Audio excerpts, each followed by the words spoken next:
This brand new article that just dropped on Twitter for Dragon Ball Super's manga goes even further in depth into exactly what the situation is when it comes to Goku searching for power using the Ultra Instinct transformation and leaning on his Saiyan heritage for power. It is riveting, and I want to give a huge shout out to Garcine the Saiyajin Nerd on Twitter. I'm gonna leave a link to this article in the description below, that way you guys can read it. Let's begin. Also, real quick, if you have not checked yesterday's video, it is brand new Dragon Ball KAKUMEI chapter. Make sure you check it out. I'm gonna leave a link to it in the description below and the top comment. The conflict Goku had was to forcefully try to control his emotions, which hinders the Ultra Instinct mindset. While it's true Goku is trying to control his anger in order to immerse himself in the Ultra Instinct state, he normally feels thrilled when facing a formidable opponent. But his irritated visage reminds me of the epic battle with Frieza. After Krillin died, his normally optimistic demeanor transformed into pure rage, so much so he actually didn't want to continue fighting him beyond a point. Notice how excited he was to go to Planet Cereal. Similarly, his rage overtook him in the moment he watched Granola plunge into the water. He assumed the Cerulean had died, but later on gleamed at the sight of Monaito healing him. After that, he reverted to his usual battle-hungry maniac personality, relishing the challenge. But the thing is, Granola's apparent death should have created that oomph to take the fight seriously and go all out. That, according to Gas, is exactly what Bardock did. So he's explaining the difference between the fight Gas had with his father and with the son, where the fight with Bardock was extremely serious and deadly. The fight that he's having with Goku is more playful, which is something that I honestly completely missed in that aspect. I didn't really think of the circumstances surrounding the fighting with Bardock and the fighting with Goku. I was more thinking of how Bardock and Goku have this difference in viciousness, because Bardock is a born true Saiyan and Goku is not, but he's talking about the circumstances that happened with the fights. Like Goku, Bardock has the natural instinct to protect, but that is limited to his circle of family and comrades. However, seeing Muesli's motherly affection of protecting Granola reminded him of Guinea. Watching her die in front of his eyes instigated pure rage. He didn't think he'd feel angry for someone other than his comrades.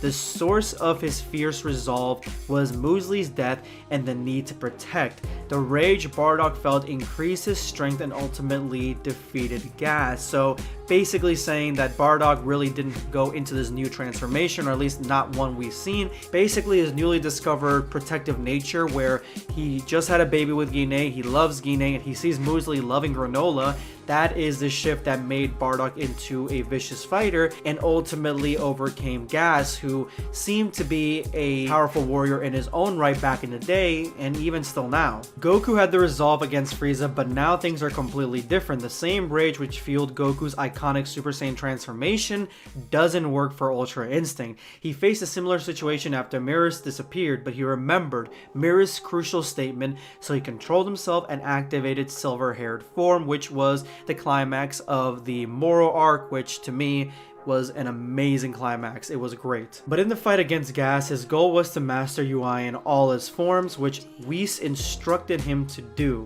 The power of Super Saiyan Blue increases through controlled rage, so compared to base form, it's going to be more difficult to further control your emotions. Ultra Instinct and Super Saiyan transformation, Super Saiyan in general, Saiyans in general, they don't mix very well. Even Goku, being like the only Saiyan that could probably temper his heart and go into Ultra Instinct, it's still difficult for him, meaning that we probably won't see Vegeta Ultra Instinct ever, because Vegeta's not the type to temper his heart in that way.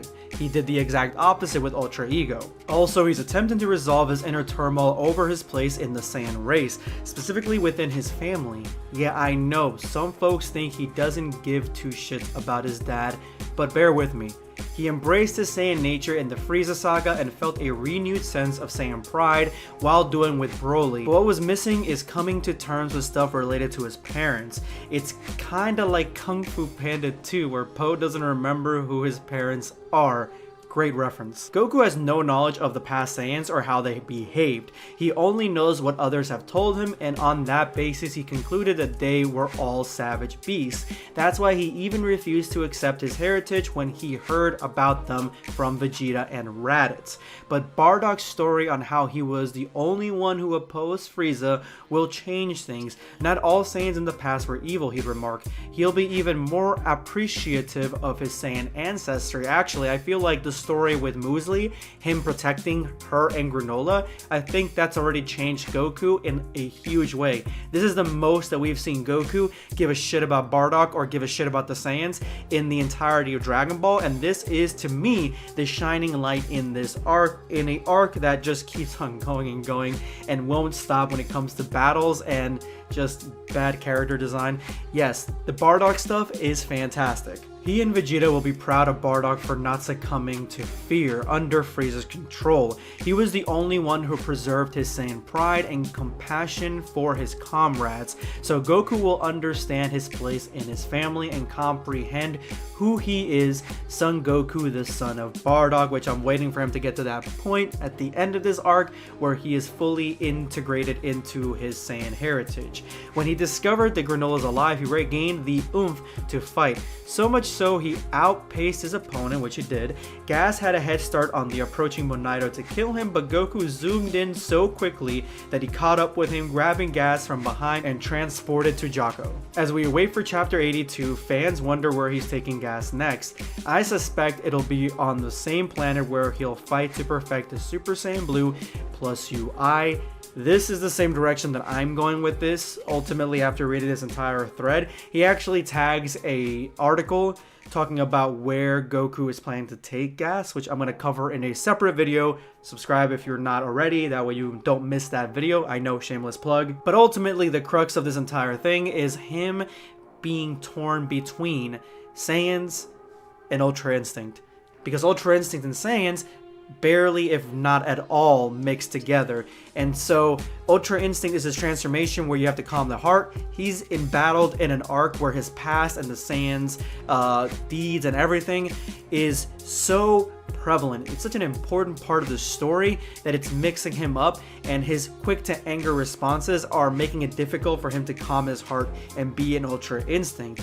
And so we either have Goku go 110% into Ultra Instinct, where that isn't a problem anymore. He doesn't quick to anger, doesn't go into the Super Saiyan form like he did before, or maybe he doesn't even need to go into any of the Super Saiyan forms, because if he goes into those forms, he actually is using anger and he needs to erase all anger out of his heart to master Ultra Instinct. Or we go into a separate path where he focuses on mainly Super Saiyan forms and decides to integrate Ultra Instinct as more of an ability into those forms and use it that way. And that to me makes the most amount of sense in the direction that they go with a lot of the Dragon Ball Super stuff, where it's a lot of simple stuff. It's keeping the same transformation with just a little bit of flair of that Ultra Instinct, but there is another path, and the other path is a brand new transformation. Probably gonna be very simple, seeing as how everything in Dragon Ball Super is simply designed, but a mixture of Saiyan and Ultra Instinct. Something that could be a mix between the two is something that could be 100% viable in this situation, something that he has to go toward. I know people will be like, oh, another transformation for Goku, but this one would be the go-to transformation. It would be something that he would replace Super Saiyan Blue with, something he would replace Ultra Instinct Silver with. He wouldn't go into those forms anymore. He'd probably still go into Super Saiyan, but all the God forms and the Ultra Instinct forms, doesn't go into those anymore. He would go into this new mastered form where he uses Rage and Tranquility together. This is probably the most exciting option, but probably the least probable. Honestly, I think Super Saiyan Blue integrated with Ultra Instinct, or mastering Ultra Instinct and foregoing the Super Saiyan transformations, both of those are more likely. I would love there to be a mixture of the two, a brand new transformation for Goku. That would be fucking fantastic. Let me know in the comments below what you guys think, and if you love Dragon Ball Super fan videos, I recommend to you guys this video right here. Subscribe for more content. Or perish.